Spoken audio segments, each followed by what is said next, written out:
He designed this prison himself, and when the rules changed, he walked out. Colombia needed the bombings to stop. Escobar offered a ceasefire if he could surrender to a prison of his own making. No extradition, no rivals in the next cell. A hill he chose above Envigado. The blueprint had everything but punishment. They called it La Catedral, a mountaintop wrapped in mist. Walls high enough to impress. Comforts rich enough to make you forget why walls existed at all. It rose fast. Concrete cured in thin air. Floodlights carved white pools into the night. A chapel faced a tree line that fell away into cloud. Guard towers stared outward, as if danger lived down the mountain, not inside the fence. On paper, the rules looked strict. Restricted phones, checked visitors, locked doors.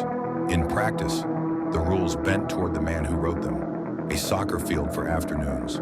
A lounge where the music never needed to be loud. A kitchen that cooked like home. The guard roster passed through a filter you couldn't study for. Loyalty. Every delivery truck was searched by his men. Visiting hours were tight for strangers, flexible for friends. Phones were restricted, which mostly meant they were restricted to people he trusted.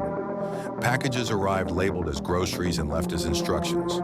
A prison built to contain one body became an office for a citywide operation. Inside, schedules were written in pencil and favors.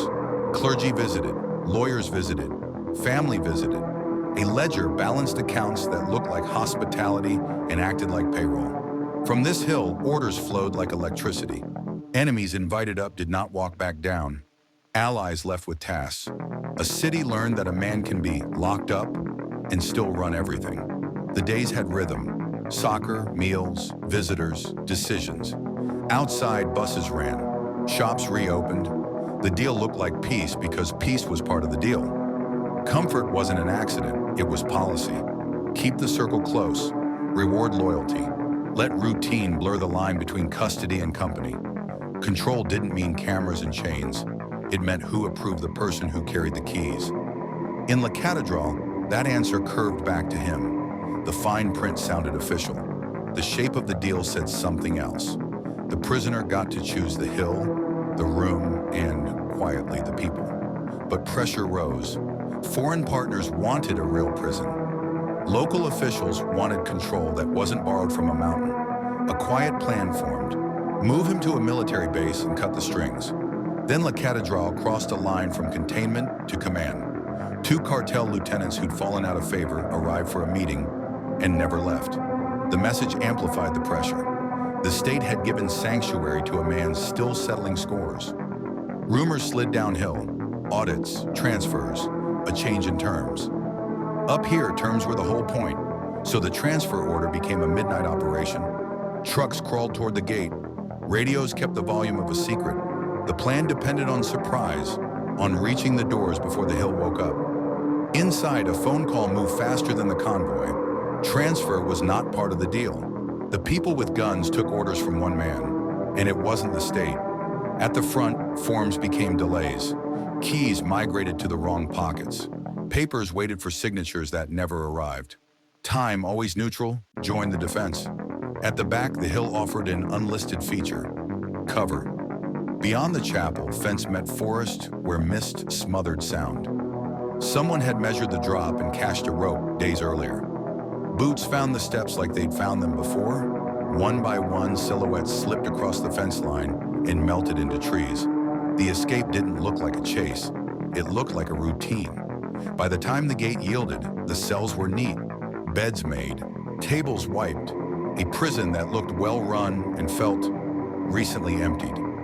Search teams poured into the fog. The path slid to a farm track, then to a paved road, then to something faster than boots. By sunrise, the hill was only a hill again.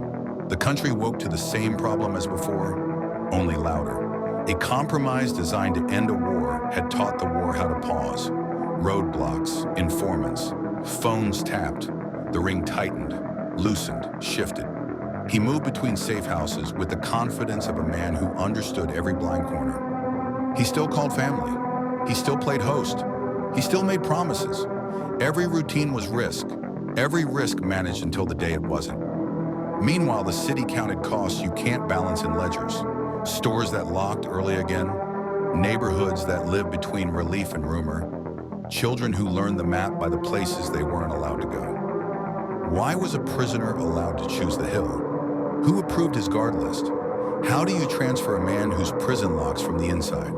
Answers sounded like excuses because the design was the problem. In the weeks after the escape, reforms spread like warning labels.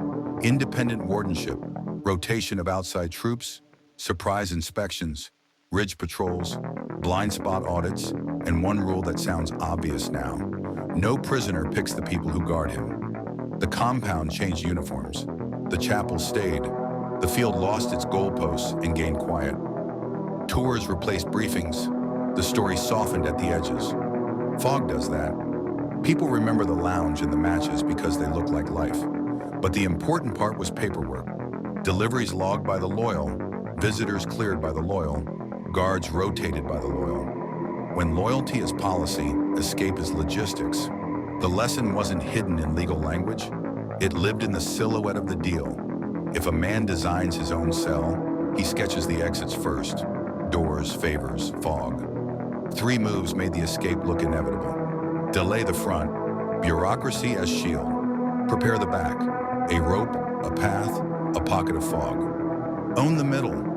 Guards whose first loyalty wasn't to the state. The manhunt that followed rewired the map. Safe houses burned, routes rerouted, phones swapped. He stayed a step ahead by treating the country like La Catedral. Find the blind spots, then live inside them. The hill never moved. The fog kept coming. The lesson sat there, patient as stone. People adjusted to a new normal. Get groceries early, check roadblocks before leaving. Tell the kids why the helicopter is out again. The prison had emptied itself. The city felt fuller, with fear, with noise, with questions. Escort teams must include outside command. Facilities audited for single-point failures. Visitor approvals moved off-site. Blind corridors given camera sightlines. Ridge and perimeter patrols updated with overlapping sectors. Safety rewritten by a place that once pretended to be safe. Today, guides tell you the fog is just weather. Locals say the fog keeps a secret. When power designs the cage, it designs the exit. La Catedral did what it was built to do. Keep a man comfortable long enough to make comfort look like safety. The night comfort ended, safety ended with it. He designed his prison, he approved its guards, he timed its silence. And when the rules changed, he walked out.